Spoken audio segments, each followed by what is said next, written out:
గారైనా వేణుగోపాల్ రెడ్డి గారైనా మాట్లాడింది ఏదో పేరు మారిస్తేనో ఇంకోటో కాదు, దానికి సమగ్రమైనటువంటి ఒక విధానాన్ని రూపొందించాలి అనేటువంటిది.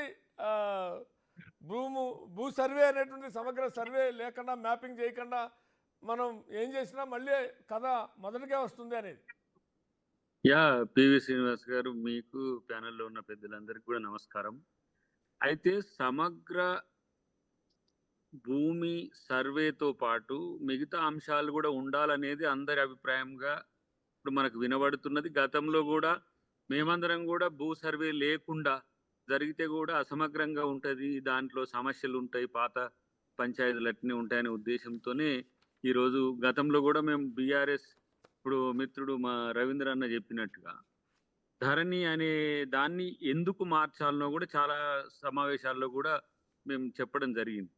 అంటే ధరణి అంటేనే ఒక భయం, వణుకు రైతుల్లో, తర్వాత భూ యజమానికి వచ్చే పరిస్థితి ఉన్నది కాబట్టి ఆ ధరణి అనేది మార్చాల్సి వచ్చింది తప్పితే, ధరణి అందరికి భరణంగా ఉంటే అసలు ఆ ధరణి మార్చాల్సిన అవసరమే రాకుండే. ఏది ఇప్పుడు మన తెలంగాణ తల్లి కాక మీరు అఫీషియల్ చేసి ఉంటే ఎట్లా మార్చేది లేకుంటుండేనో అట్లా ఉండే. అది ఒక సమస్యల కేంద్రంగా అయింది. దాదాపు మనోళ్ళకి తెలుసు ఎన్ని లక్షల అర్జీలు పెండింగ్ లో ఉన్నాయో కలెక్టరేట్ల కాడ నుంచి, ఎంఆర్ఓ నుంచి కలెక్టరేట్ వరకు. కాబట్టి ఇప్పుడు ఆ వాటిల్లో ఏ సమస్యలు రాకుండా చేయడానికే ఇప్పుడు భూ భారతిగా ఈరోజు ప్రభుత్వం, తెలంగాణ ప్రభుత్వం తీసుకొస్తుంది. దాంట్లో ఇప్పుడు చర్చ జరుగుతున్న క్రమంలో కాబట్టి మీ విలువైన సూచనలన్నీ అటు మంత్రి గారికి కానీ, అటు ఎవరైతే ప్రతిపక్ష నాయకులు ఉంటారో, విపక్ష నాయకులు ఉంటారో వాళ్ళకు కూడా అందజేస్తే ఒక లాంగ్ టర్మ్ డిబేట్ కనుక జరిగితే ఈ అంశాలన్నీ కూడా ఇంక్లూడ్ అవుతాయి. ఇప్పుడు మనం బిగ్ డిబేట్లో ఎట్లా చేస్తున్నామో అదే ఇన్పుట్స్ కనుక మనము వారికి అందజేస్తే ఇంకా మరింత మేలు అవుతుంది. కాబట్టి మీరు ధరణి మార్చింది కాబట్టి మేము అది చెప్పము, మేము మాకు ఇష్టం వచ్చిందే మాట్లాడతామని బీఆర్ఎస్ అన్నా, లేదు బీజేపీ అట్లా కాదు ఇట్లా అని చెప్పినా కూడా నేనేమంటున్నా అంటే ఒక ఏమంటాము కంప్లీట్ కాంప్రహెన్సివ్ స్టడీ ఉన్న నాయకులు ఎవరైనా అది దాంట్లో చర్చలో పాల్గొని దాన్ని మరింత ఎన్రిచ్ చేస్తారని నేను అనుకుంటున్నాను. నా అబ్జర్వేషన్స్ కూడా చాలా ఉన్నాయి. ఎందుకంటే తెలంగాణ భూములు హర్యానా భూముల మాదిరిగానో, ఉత్తరప్రదేశ్ భూముల మాదిరిగానో, మధ్యప్రదేశ్ భూమి మాదిరిగా లేదు. ఇక్కడ దాదాపు 8 రకాల భూములు ఉన్నాయి. ఆ నిజాం వల్ల ఏమైందంటే ఇక సర్ఫే కాస్ట్ నుంచి మొదలు పెడితే భూదానం, మళ్ళీ మనం కొత్తగా తెచ్చిన అసైన్డ్ ఉన్నాయి, తర్వాత లావణి పట్టాలు ఉన్నాయి, చెరువు శిఖాలు ఉన్నాయి. వీటికి సంబంధించిన యాజమాన్యాలన్నీ కూడా క్రైసిస్లో ఉన్నాయి. ఇప్పుడు మనం భూదాన యజ్ఞ బోర్డును కూడా రద్దు చేసి సీసీఎల్ఏకు అటాచ్ చేసినాం.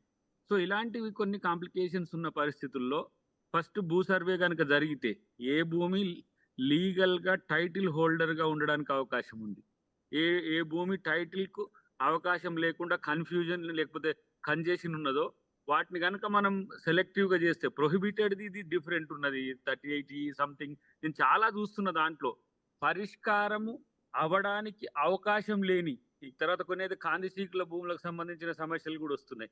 వీటిని అన్నిటిని కూడా మనం కాంప్రహెన్సివ్గా స్టడీ చేయాల్సిన అవసరం ఉంది. ఈ రకమైన స్టడీ ఇప్పుడు చేసుకోకపోతే భవిష్యత్తులో చాలా కాంప్లికేషన్స్ పెరుగుతాయి. ఎందుకంటే మీకు రీజనల్ రింగ్ రోడ్ వచ్చిన తర్వాత ఎక్స్పాన్షన్, ఇంకా హైదరాబాద్ అర్బన్ రేంజ్ పెరుగుతుంది.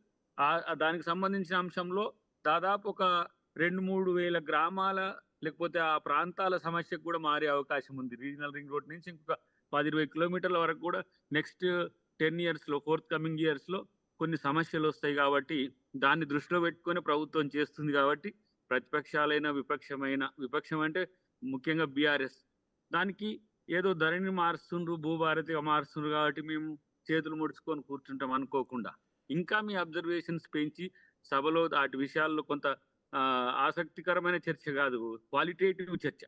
అది ఇప్పుడు ఏంది మనోళ్ళు హౌస్లో మాట్లాడుతున్న తీరులో సెన్సేషనిజం కొరకే ఎక్కువ ప్రయత్నం చేస్తున్నారు. కానీ ప్రజా సమస్యలు ముఖ్యం, అది ప్రజల డబ్బుతో మనం అసెంబ్లీని నిర్వహించుకుంటున్నాం అనే విషయాన్ని అందరు సభ్యులు కనుక గుర్తుంచుకోగలిగితే మరింత మేలు జరుగుతుంది అనేది నా అభిప్రాయం. అది ఇప్పుడైతే భూభారతికి సంబంధించిన అంశంలో ఇప్పుడు మనం చర్చించడం అనేది ఇన్పుట్స్ కొరకే. రేపు ఎట్లా ఉండాలనే దాని విషయంలో మాత్రం ఆయా పార్టీల యొక్క విధానం స్పష్టంగా ఉంటే మరింత మంచిదని నా అభిప్రాయం. రైట్. కరుణాకర్ రెడ్డి గారు ఒక సామాజిక విశ్లేషకులు, వారు కూడా దీని మీద పనిచేశారు. కర్ణాటక గారు, మీ అబ్జర్వేషన్